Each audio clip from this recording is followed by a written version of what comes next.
all, and welcome back to another episode of There's Danger Here. I'm Leilani. And before we get to today's case, first, we need to talk about the prison that it's associated with. Built in Auburn, New York, Auburn State Prison opened in 1817. It was built on a tract of land that included running water in order to power its mills and machinery. This massive prison needed to be built prior to 1817. Obviously, and a mix of freemen as well as those housed in the local jail were used to erect this massive structure. But the contractors felt pity for those that were incarcerated, and then, when free laborers were asked to whip the others to get them to comply, the men simply would not. When a local blacksmith, Jonathan Thompson, was willing to punish the incarcerated, the local men tarred and feathered him. As a result of this incident, Captain Elam Linz was brought in to take charge of both the freemen and those incarcerated. Now, Captain Linz was a veteran of the War of 1812 and was brought in because he was known as a harsh disciplinarian. Linz decided it was the talking between the two parties that caused the majority of issues, and in order to prevent that, the incarcerated people were to not speak. Ever. In addition, they weren't to look at each other or the free men. As the prison was built, Linz pushed this practice even further, creating all solitary cells. In total, there would be 5 stories of them. When the work was done and the prison opened, speech did not return. Instead, Linz decided that productivity would be better if there was no chatter amongst the men. The prison manufactured goods for prison use, at first including shoes, buckets, and other items. But then, in 1821, Linz added making tools for a local contractor, hardware manufacturer Samuel C. Dunham, for which the prison was paid 35 cents per man per day. The inmates made no money at this time. So it continued to grow this way, where labor contracts were added, and now the prison was making money off the men within its walls. But working for nothing doesn't go well with people. In order to break the prisoners, Linz created the striped uniform. He also used violence at the very smallest of infractions.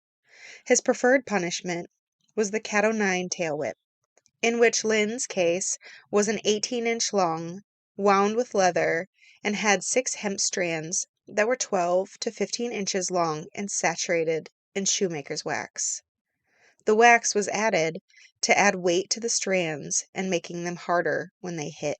Also in 1821, new cell blocks were completed. They were 7 feet by 3.5 feet wide and 7 feet high. There were 40 cells in a row, 2 rows that were back to back, and it was 5 tiers high. The doors weren't vertical bars, but a lattice of iron and rivets with a key needed for each individual door to open. Due to his effectiveness, Linz was brought in to help later on to run Sing Sing, another notorious facility.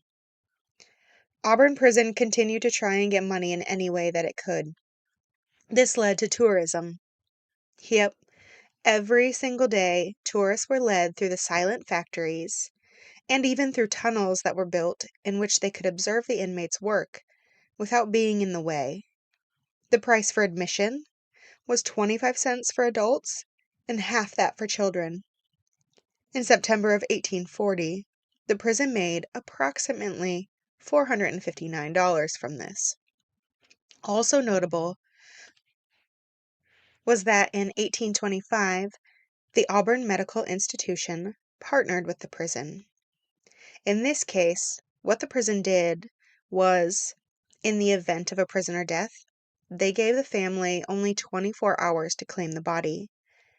If the family could not meet the timeline, the prisoner, or the body of the prisoner, was designated quote-unquote unclaimed and given to the school for dissection.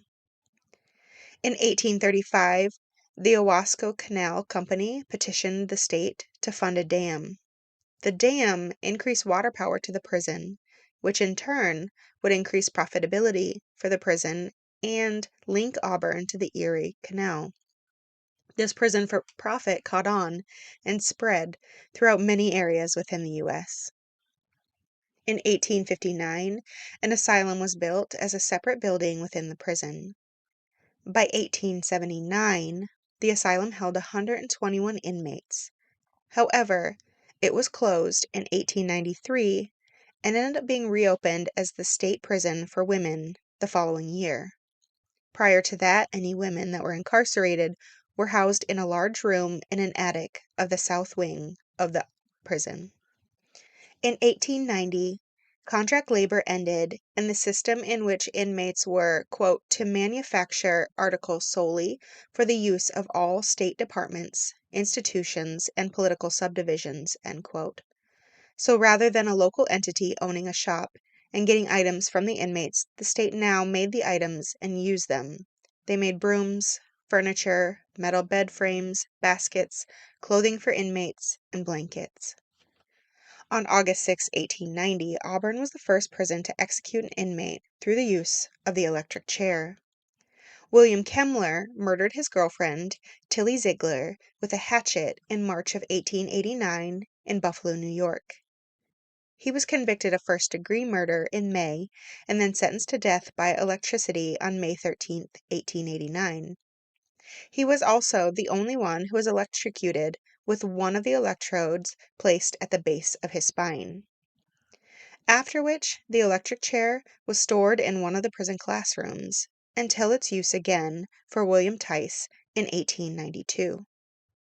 In all, Auburn carried out 55 death sentences through the use of the electric chair. In 1905, showers consisted of a shower room that was one open room and had a row of piping on either side with shower heads attached.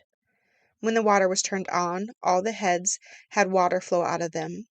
Temperature and pressure could not be regulated. At the end of the room, there were 3 to 4 tubs. By 1915, the prison was upgraded to individual stalls. In 1913, prison reform was on the rise, and Thomas Mott Osborne was appointed chairman of a commission for it.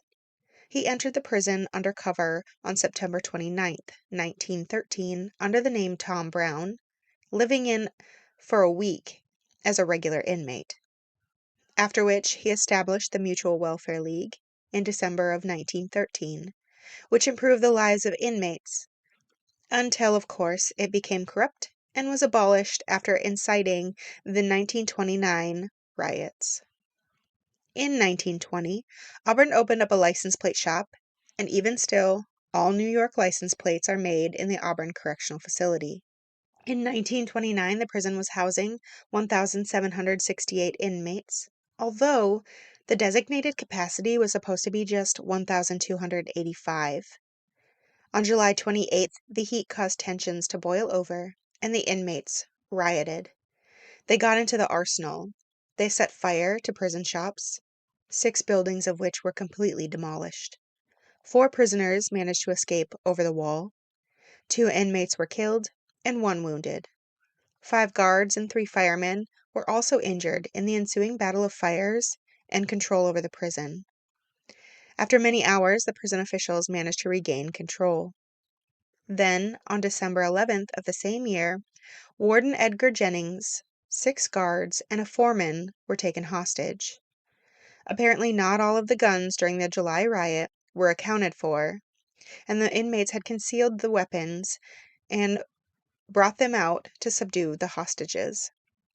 George Durford, the keeper, was shot and killed before tear gas was used to subdue the men. 8 inmates were killed and 2 inmates were injured, as well as 7 workers during the riot. 3 inmates were later executed at Sing Sing for their role. In 1970, another riot occurred after a request for a Black Solidarity Day observance was denied. On November 4th, many black inmates refused to go to work or school. They took over the main yard and 3 cell blocks, the kitchen, and mess hall. They made speeches through the public address system throughout the day. When they were told the use of force was authorized to regain control, they simply gave up. That same year, the name changed from Auburn Prison to Auburn Correctional Facility. It remains the largest employer in Cayuga County. In 1970, the cells were updated to vertical slats. Today, the prison walls are 35 to 40 feet high with towers at specific intervals and on the corners. And now that I've talked a bit about the prison, let's talk about the reason for this case. William Freeman was born in 1824 to parents James and Sally. James' parents were Harry and Kate, touted as the founders of New Guinea, a black community within Auburn, making William almost like royalty within the community. William was one of 3 children in the home, and one of the daughters was mentally disabled.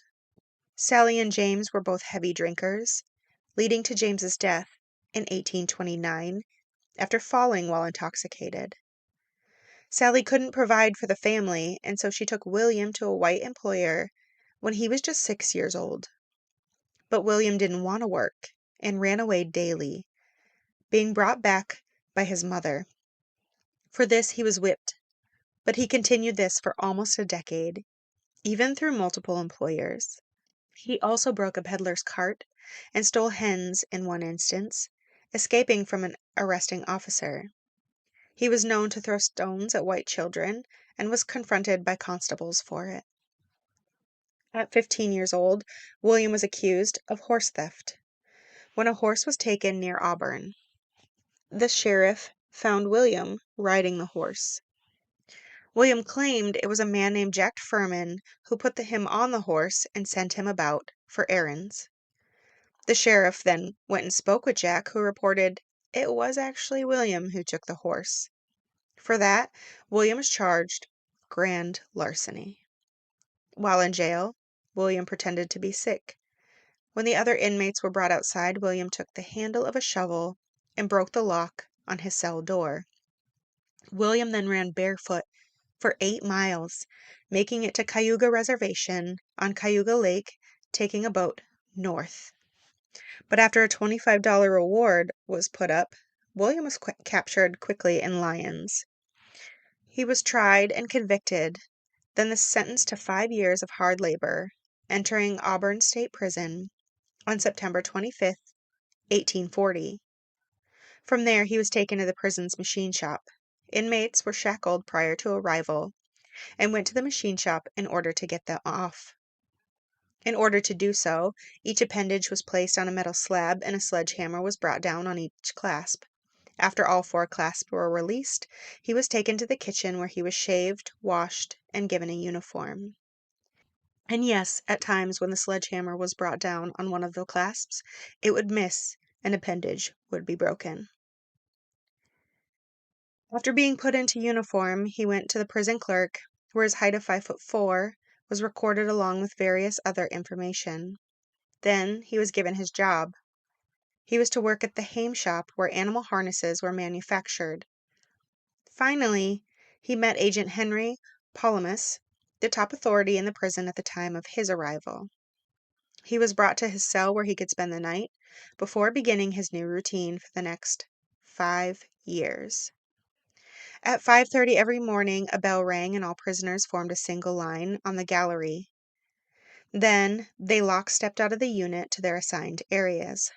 Lockstep meaning that every man stood behind another man with one arm on top of their shoulder, and they would march at the same time.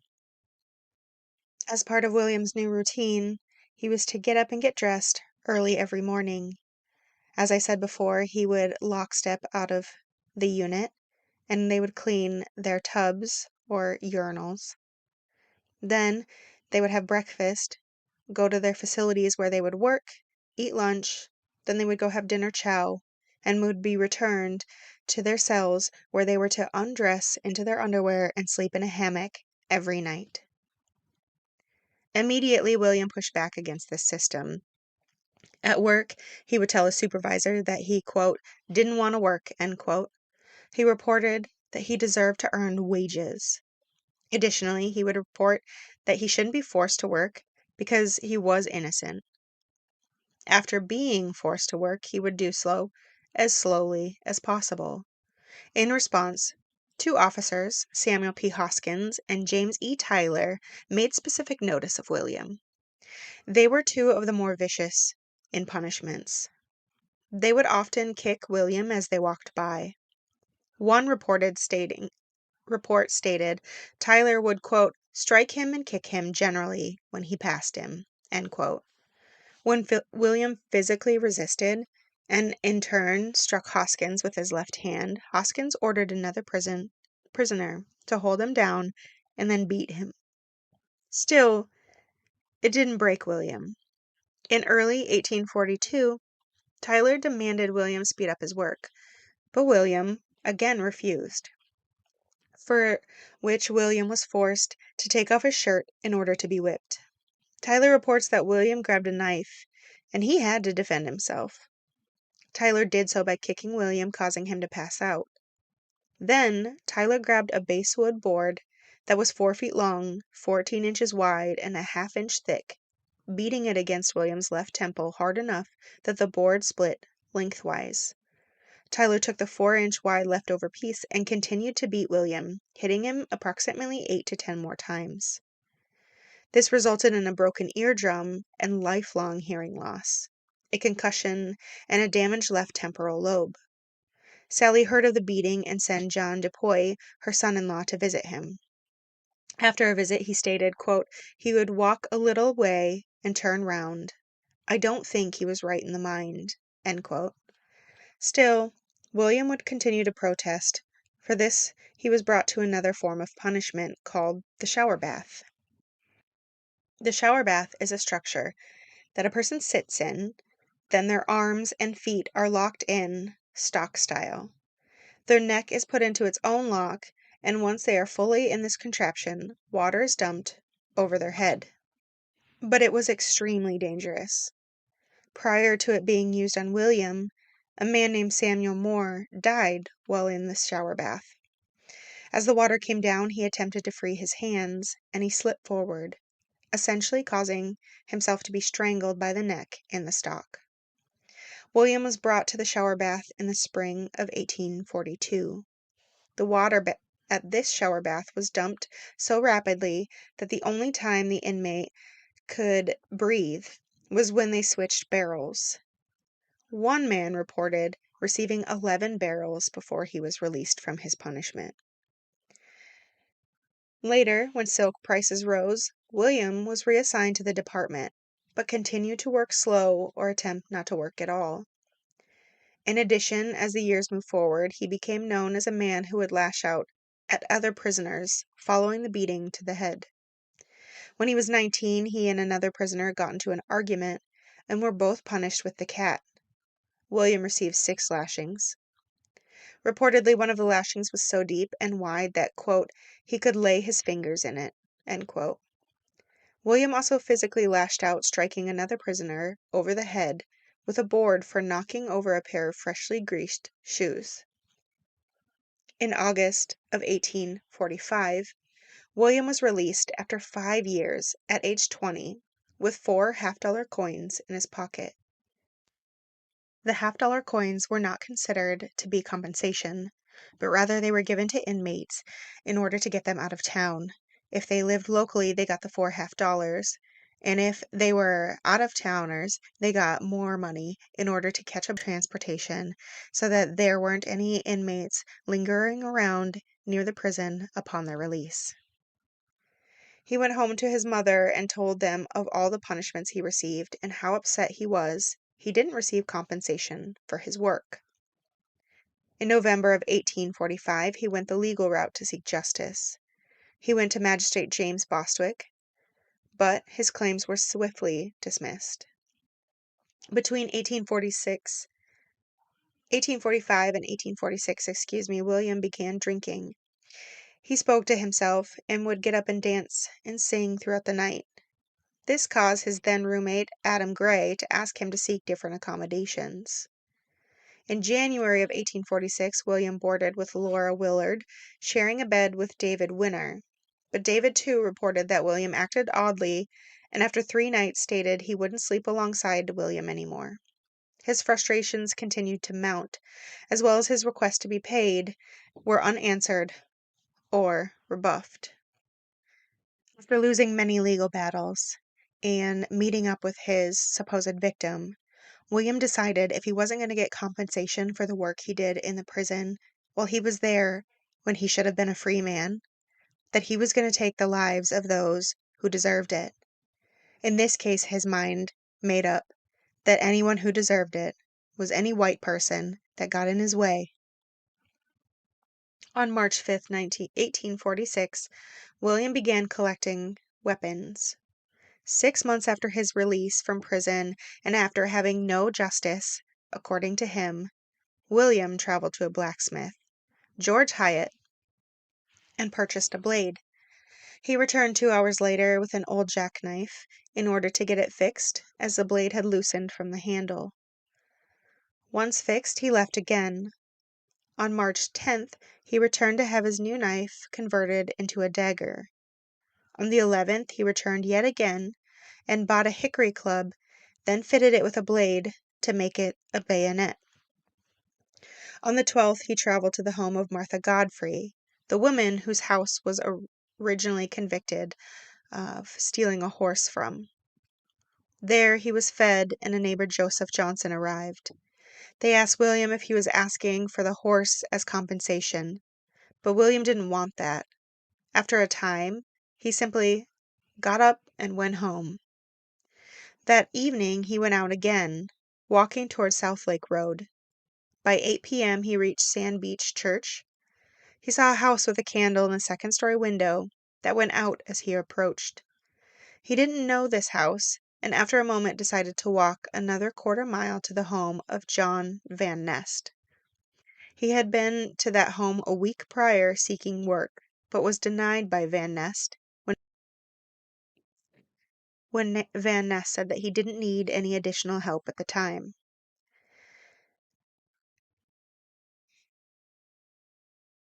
But there were too many people still awake, and the house was well lit, and so once again he moved on. Another quarter-mile and another home, but this time he believed the house was too dark and didn't like it, so backtracked to the well-lit house. This was the home of Van Nest Wyckoffs. Phoebe, a widow in her 70s, lived at the house. Her grandniece Helen Holmes lived in the home along with Sarah Wyckoff Van Nest and her husband John. Their daughter Julia and 2 sons, George and Peter, were at the home as well. At the time, Sarah was visibly pregnant. In the light, William could see John, Cornelius Van Arsdale, and William and Peter Williamson. Cornelius was staying there and soon retired upstairs to his room. Peter was a neighbor and left to head home. At approximately 9:30 that evening, William knocked on the door, and John Van Nest asked what he wanted. William said, quote, "Warm me," end quote. John opened the door, and William proceeded to stab John on the left side, hitting the heart. Sarah was in the kitchen and had seen the attack. She ran out the back door, but William caught her and stabbed her from left to right in the stomach, dropping her where she was in the yard and returning to the house. Sarah screamed, walking to the house, where Helen attempted to pull her through a window, but couldn't manage, so ran to the front door and got her into the front bedroom, where Sarah collapsed and died. William was in the front parlor and went to the bed by the stove. Under the covers, someone stirred, so he stabbed through the blankets, killing almost 2-year-old George. Next, he encountered Phoebe Wyckoff in the entryway, stabbing her. She was wounded, but got away. William grabbed a candlestick and headed up the stairs. Cornelius was at the top of the stairs and rushed William. William stabbed him in the chest once and attempted to continue his attack when Cornelius got control of the candlestick and blocked William's attack. The knife blade broke, and Cornelius beat William with the candlestick as he forced him back downstairs. Once they reached the landing, Cornelius got a hold of a broom and continued beating William. William turned and ran outside, and Phoebe took chase after him. with a butcher's knife she had retrieved from the kitchen. Catching up just long enough to slice his right wrist deep enough, she got the tendons, making his thumb useless. They continued to struggle for a moment before William got free and fled. After a few moments, he attempted to return, even kicking in the now locked door. But all the lights were out and he didn't enter. Instead, he thought he needed to heal, then return before finishing everyone off. He ran to the barn and grabbed a horse, which ended up being an old and feeble one, and took off. By this time, only 5 minutes had passed since his arrival. While riding, the horse fell and couldn't regain its footing, and so William walked across the Owasco outlet, then a mile east, finding a barn and stealing a mare. He rode to the home of Martha Godfrey, but realized he was too injured to kill her, and moved east to Syracuse. He tossed his weapons and dressed his wound with tobacco as he went.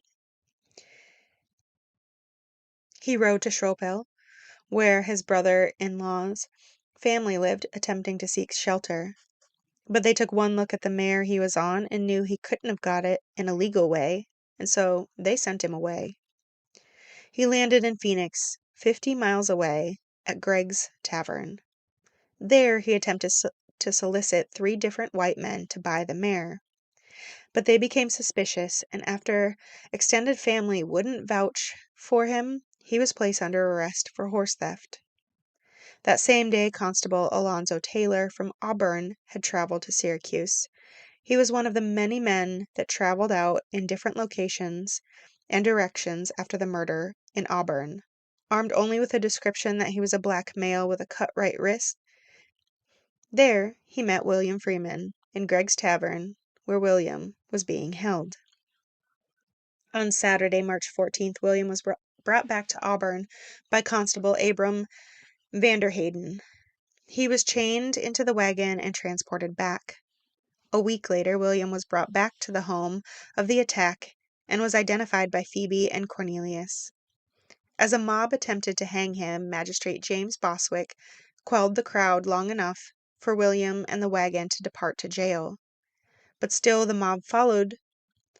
Again, however, authorities managed to get him in jail before meeting the noose fashioned to a tree out front. A week later, Phoebe died as a result of her injuries.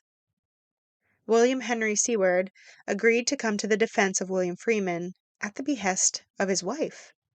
Seward posited that William was insane, unable to determine right from wrong. A trial was held, and after a jury holdout and clarification, it was determined that William Freeman was in fact sane on July 5th. 5 days later, the murder trial began. Seward still, quote, redoubled his claim that Freeman's demand for pay constituted delusion and regathered his medical experts in support, end quote, using the insanity defense for the first time. During the trial, the judge refused to let the medical expert testimony proclaiming Freeman as insane. Additionally, the defense brought out the idea that his circumstances made him what he was, that his trials and tribulations all culminated into the events that had transpired. Had he lived a more privileged life, or one out of poverty, that this may not have happened. The trial lasted until July 23rd, and after just 2 hours of deliberation, William Freeman was guilty of murder. The next day, he was sentenced to hang on September 18th, 1846. Seward petitioned for a new trial and succeeded, however. William had a new trial set for the fall of 1847. But that summer, William got sick with tuberculosis. The jailers would overheat his cell and then let it go to freezing cold.